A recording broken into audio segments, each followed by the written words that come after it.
and I want to give an overview really as to really, in a sense, what is the sort of why do we need certification, a private certification? What does it really achieve, and who does it really benefit? So that's the title of my talk here. Now, Kathleen intimated earlier that, about the whole sort of drive towards sustainable seafood, and there's certainly no doubt that fishing in seafood has been getting a pretty bad consumer reputation. There's all the bycatch, overfishing, discards, mismanagement, ghost gear, and of course the illegal fishing side of things. And this has all been put under the spotlight, for better or for worse, by the UN organizations, but also by some very sophisticated NGO campaigns, and also by infighting within the industry itself, saying our fishery is more sustainable than that fishery over there. And so this has all led to a rising consumer awareness and a demand for sustainably sourced seafood, at least in mainly in developed countries, but quite globally too. So what this means is that retailers are now looking to source their seafood from sustainably managed fisheries. And of course, both the retailers and the consumers want to be assured that their seafood is actually sustainable, that they're not being greenwashed as such. But we are faced with the fact that most fisheries in the past quite often have pretty poor track records. And there's a lack of trust in the governing bodies, and that generates an opportunity for an independent assurance and private certification. Now, we talked about catch certificates. Kathleen covered that, and eco-labels are very much different from catch certificates. This is a catch certificate at the end of the day, which just simply guarantees that the fish caught on the boat is the same, coming from the same sort of batch of fish that was caught from where it is, and it's the same species, it's from the same area, etc. But this in itself is not enough to decide whether that fish from that catch is sustainable or not. It just tells you that fish is that species, and it came from that part of the world on that day, and so on. So this kind of, again, although we can trace catches, we can't determine whether they're sustainable or not on the basis of that. And this is where the role of the eco-label sort of comes in. These private certification organizations attempt to do this. The most well-known, of course, is the Marine Stewardship Council. There are also, you might have come across what we are called ratings organizations. These are things like Seafood Choice or Oceanwise. These are not certifications as such. They're just organizations that kind of rate seafood in terms of its sustainability and give a kind of traffic light, sort of red, avoid, yellow, and green, yes, that's good. But they're not certifications, and there's no necessary assurance behind it. The certification organizations are a bit more sophisticated because they develop standards. The idea behind this is to actually create a market-based incentive for fisheries to become more sustainable. I think the best sort of description I've heard of these kind of eco-labels is that they're non-state market-driven governance of fisheries. Now, the Marine Stewardship Council itself, which is the kind of global leader in all of this, was set up quite a while back in 1997 by the World Wildlife Fund and Unilever, which is one of the biggest sort of food-producing industry corporations that there is. What it set out is to create a standard of fisheries sustainability, and that any fishery entering into that program to become certified has to reach a certain level of criteria that are set out by the MSC. And so what the MSC does is it actually takes the FAO's Code of Conduct for Responsible Fisheries and translates it into something kind of semi-quantitative as part of its standard. There are three principles of the MSC standard. There is what we call Principle 1, which is all about the sustainability of the target stock. So this could be your yellowfin tuna or your skipjack tuna. It has to be fished at a level that is not going to deplete the stock in the long term. In other words, aspects of maximum sustainable yield, those kind of classical fisheries management measures. The other side of what the standard does is to deal with the wider ecosystem altogether. Turtles, sharks, seabirds, sensitive benthic habitats, whatever it might be. And here, the fishing operations must be managed to maintain the kind of structure, productivity, function, diversity of the marine ecosystem as a whole. And then the third part of what the MSC standard has in it is a governance component. So taking into account all of this, the fishery must comply with relevant laws and have a management system that allows it to respond quickly to changes such as state of the stock or to deterioration of the environment.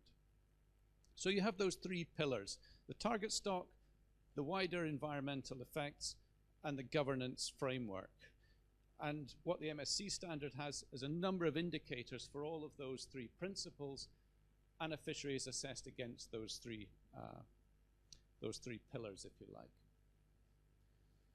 But that's not quite enough, because as Kathleen mentioned, there's some issues with traceability in fisheries. If we can't guarantee that the fish that's caught on the boat ends up to be the same fish on the plate, we have a problem. This is a case of some wild capture Atlantic cod. Once it's fried and cooked up, it's virtually indistinguishable from some illegally caught hake from West Africa with a huge price differential. So you can see there's an enormous incentive for unscrupulous operators to pass this hake off, which costs €4 a kilo, with this cod, which costs 25. And you can see at any point in this supply chain, from the fishing boat to transshipment to processor to wholesaler to distributor to retailer to eventually the consumer, there are opportunities to mix up and substitute. And so MSC also has a second standard called its chain of custody standard. And that chain of custody standard is what guarantees the traceability of the fish. So between the two, you have a kind of a much more robust system. So these fisheries and chain of custody standard comes together to form the eco-label. MSC certification is voluntary. It's kind of it's based on best available science. It's pretty comprehensive. I think the standard itself is pretty good when you compare it to what FAO sets out in its Code of Conduct for Responsible Fishing. And it does evolve over time. So it keeps up with the scientific sort of state of the science. Every 5 years, the standard itself is revised. And there is a mechanism within certification that allows fisheries to improve their practices if they don't quite meet it. It doesn't explicitly deal with social responsibility. It's purely about the environment, okay? Except that if there are illegal practices such as forced labor, the fishery should actually, in theory, not be in scope for certification at all.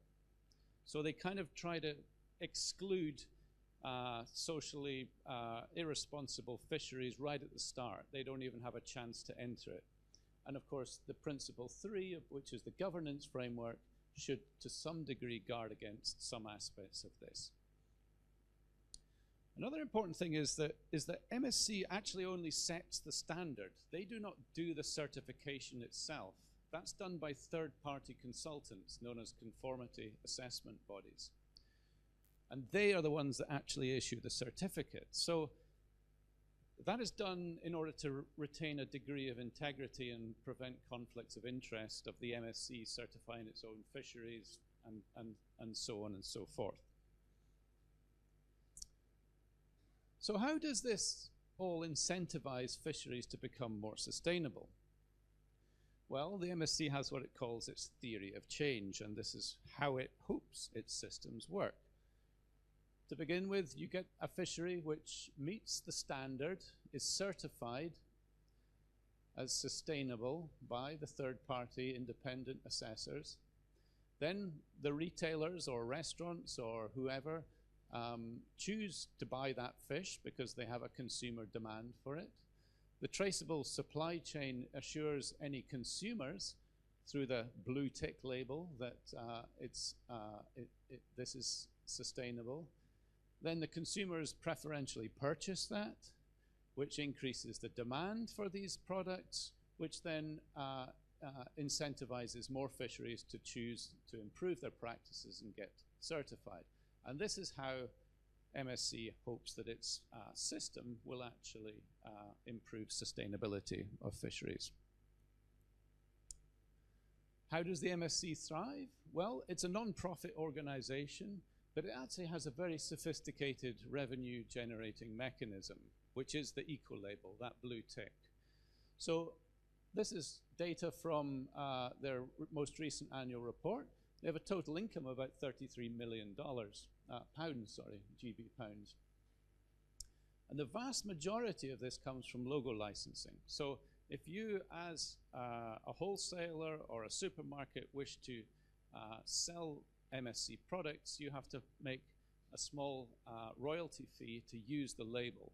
And of course, when we're talking about several hundreds of thousands of tons of processed seafood being sold with that label, even if it's just 1 cent per product, that adds up into millions of dollars.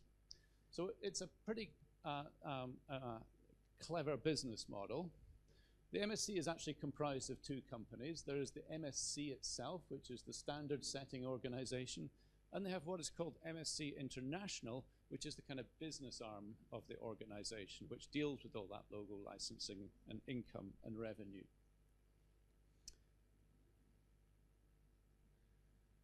But we need to ask ourselves now, what does certification actually require?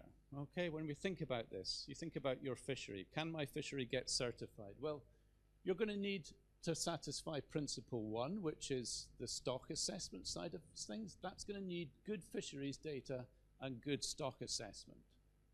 You're going to have to satisfy principle 2, which is about the ecosystem. So do you have information on your habitats, on your bycatch, on all these aspects of the ecosystem that need to be evaluated? And finally, you need to have satisfy principle 3, which is the governance. Do you have a robust governance system? Do you have good institutions? Do you have a good system of MCS and enforcement? Now, if you're going to meet that, then you need strong institutional governance and resource. You need good science and research and good capacity. You need either state or private financial resources, because all this costs a lot of money. And you need actually quite a bit of time. It takes usually around 5 years to get towards certification, if not longer.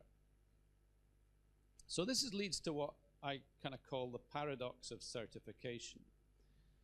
And there are different sort of categories of fisheries that stand a chance of getting certified. On the one hand, you have here fisheries where the government or the RFMO are doing a pretty good job of managing their fishery. It's pretty sustainable.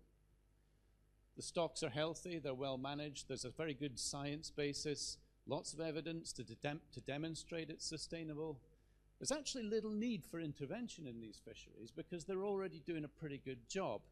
However, there is an incentive to get certified because it guarantees a better market access and possibly a better price.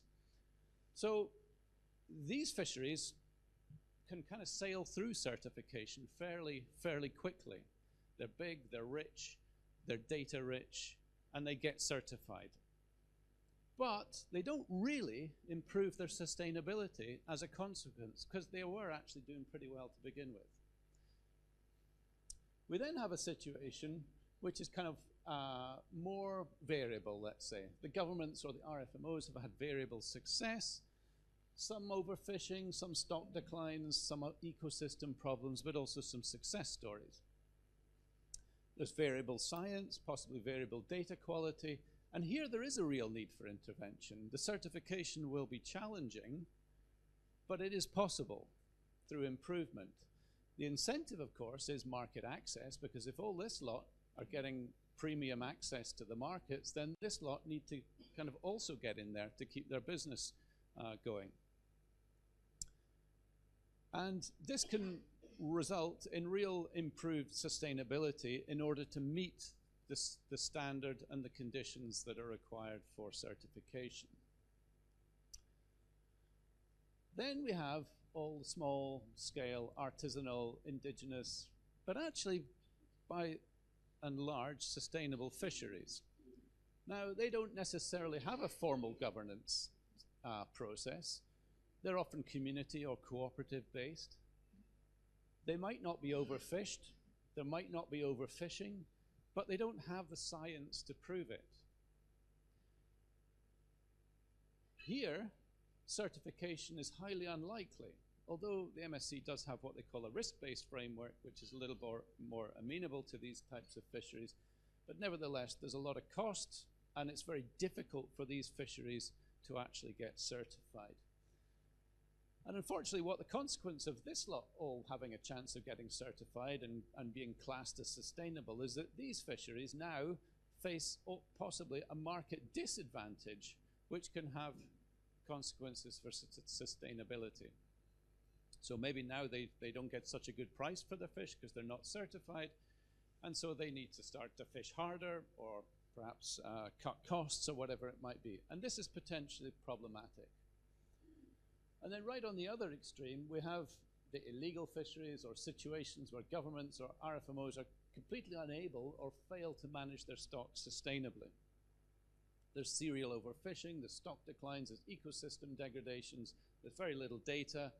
There's no incentive really for intervention here because certification is impossible for these fisheries. They're never going to get there. And that's actually part of MSC's sort of strategy, is the exclusion of these elements of fisheries. The illegal fisheries get excluded from MSC, and that's an assurance at the end of the day for the MSC consumer that their products are not derived from IUU or highly unsustainable. But the reality is that this sector of fisheries, which actually is what needs the greatest improvement, MSC doesn't do very much about it. They leave it to other organizations to do. So you can see here that we've got these kind of easily certified, challenging and very difficult situations for fisheries to get certified. And so which fisheries do actually get certified? There are about 700 fisheries certified in the MSC program, and it's about 16% of the global catch. So there's a lot there, yeah? 16% of whatever it is, 80 million tons a year, is pretty significant. But when you break it down, the vast majority of the volume is from developed countries in the global north, and these are nearly all industrial fisheries. The rest is basically tuna, including the PNA tuna. There's various Fijian tuna. I think Papua New Guinea's got a tuna fishery under the MSC program. And so on. But very few are small scale, and even fewer are from developing countries. I should say that some fisheries are involved in fisheries improvement programs, and they're sort of considered in transition to MSC, and that's significant, but it's not really part of what MSC does. It's more NGO, but other NGOs that are based. But you can see we have things like the northern whitefish stocks are the top aspects, the tuna, the salmon, small pelagics, and lobster. So does certification actually improve sustainability within those fisheries that get certified? This is actually work I was involved with setting up when I started at MSC. And it involves that when looking and trying to evaluate how and track a fishery during its certification process. And a certificate is valid for 5 years, at which point it has to be reassessed, and they make a scoring again of the fishery. Now, when a fishery first gets certified, it has to meet a certain bar, but not necessarily on all the criteria associated with all those things we talked about in terms of stocks, environment, governance. It might actually fail on one or two of those, in which case, but it doesn't fail overall, and it's given what's called a condition to improve in the 5 years. So perhaps it needs to reduce bycatch, or it needs to reduce its impact on benthic habitats. And so this is a kind of an incentive to try and improve the fishery's performance environmentally. So after 5 years, you can look to see whether the fishery has actually improved its performance. And this is some data here looking at these three principles: the sustainable stock, the environmental impact, and the effective management. And these are fisheries which have been certified for 5 years, and then they go through their next level of assessment for the next 5 years. And you can see in all cases actually that the performance indicators are in a general upward way. So that in that period of 5 years, most of the fisheries have actually improved that went on to be recertified. It's not much, to be honest. You're talking about a few points of difference. And this difference is actually often marginal because of what I talked about, that many of the fisheries were actually already sustainable before they even got certified. And so there's not a huge improvement there. There is some evidence, independent of MSC. There's a study done which tried to compare what the biomass of MSC stocks is compared to nearby or adjacent stocks which are not certified. And they sort of suggest that, yes, indeed, MSC stocks are slightly higher biomass than non-certified stocks.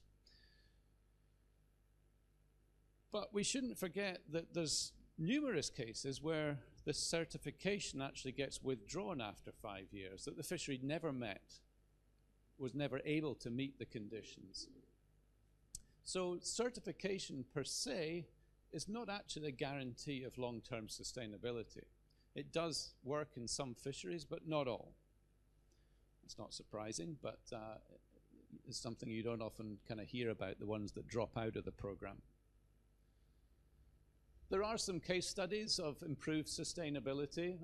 There's a nice example right here in Fiji where, as part of one of the conditions for their albacore and yellowfin tuna fishery, in order to reduce shark bycatch, they exchanged their wire traces on the long lines for monofilament traces, which the sharks can bite through, but the tuna can't.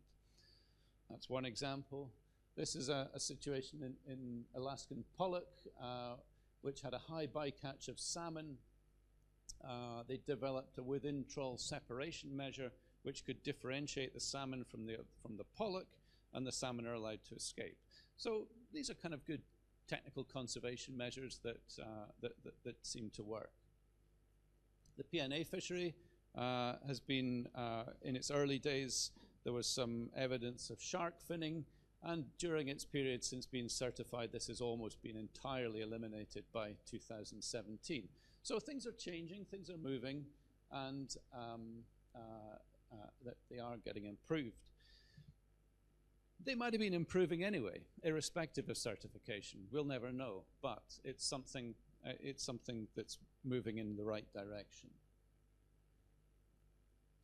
So what about the IUUF? As I mentioned in that red column there, these fisheries are never going to be within the scope of MSC certification. It excludes them. And the chain of custody should, in effect, exclude any illegally caught fish entering the supply chain.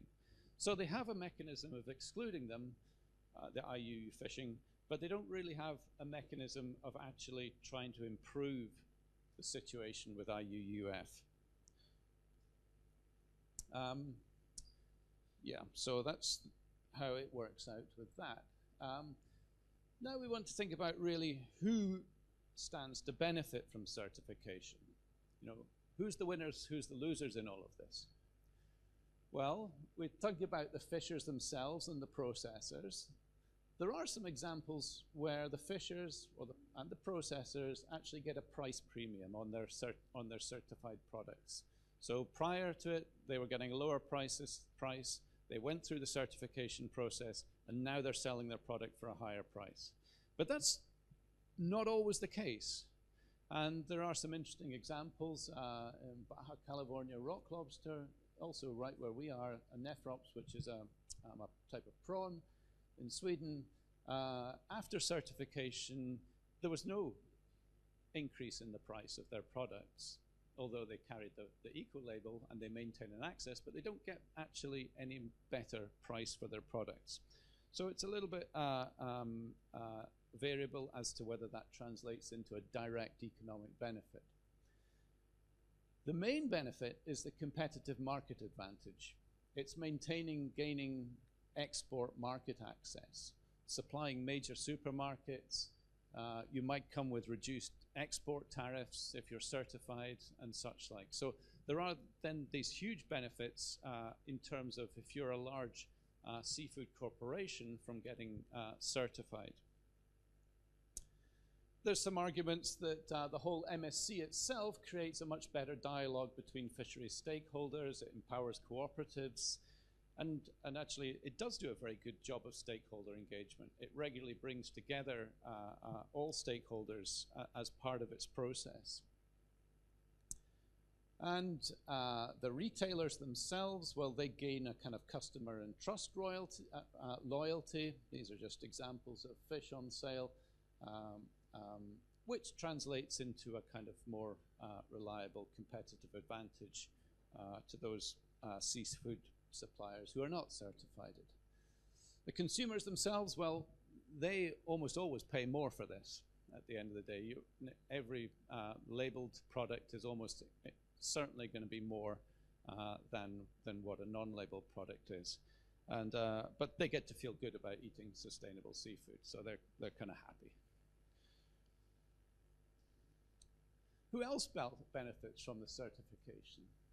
Well, the one you don't hear much about are the consultants in all of this, the conformity assessment bodies. And when you think about this, the average cost of a fishery getting certified is anything between $100,000 and $500,000. All right?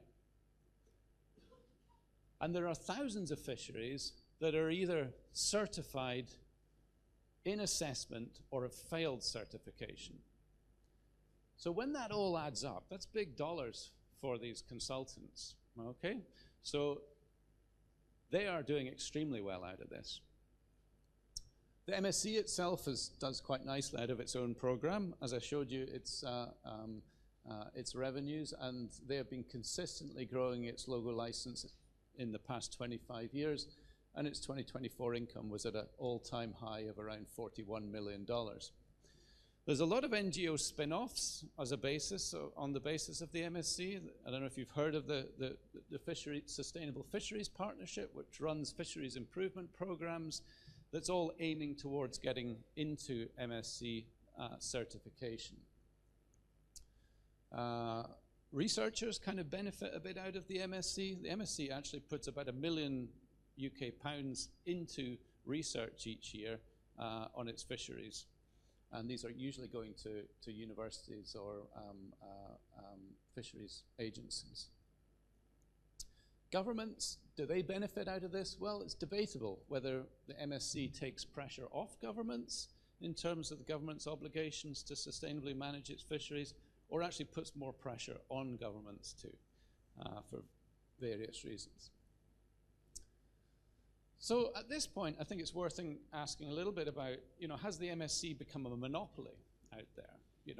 And the fisheries themselves, what choice do they have about being certified or not? And there's an interesting case with Iceland here, because Iceland has some of the most sustainable fisheries in the world. Fantastic kind of record of not over-exploiting their cod stocks and whatnot. Like many parts of Europe and Canada completely decimated their cod stocks. Iceland has always done pretty damn well on this. Iceland had about